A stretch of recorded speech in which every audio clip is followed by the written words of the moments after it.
ઝારખંડના દેવગઢમાં રોહિણી અંડાવડી પાસે ભયંકર અકસ્માતની ઘટના બની છે। ટ્રેન એન્જિન એક ટ્રક અને અનેક મોટરસાયકલ સામસામે અથડાયા। Gonda Asansol express train crossing પાર કરતા સમયે ઘટના બની। જોરદાર ટક્કરથી ટ્રકને ભારે નુકસાન થયું હતું। આ ઘટનામાં કોઈ જાનહાની નથી થઈ।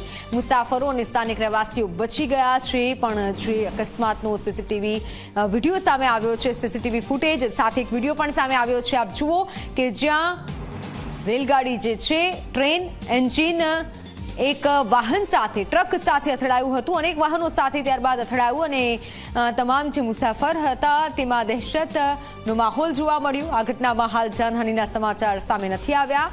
ઝારખંડની આ ઘટના છે। ટ્રેન એન્જિન એક ટ્રક સામે અથડાયા હતા અને આપ જુઓ જે અકસ્માત ભયંકર અકસ્માત થતા અટકી ગયો હતો, મોટી દુર્ઘટના થતી અટકી હતી। જો કે હાલ ભારે નુકસાન આ જે ટ્રક છે તેને પણ પહોંચ્યું છે અને જે અકસ્માત થયો આસપાસના લોકો ટોળે વળી ગયા હતા। ઝારખંડના દેવઘરમાં ઘટના બની છે।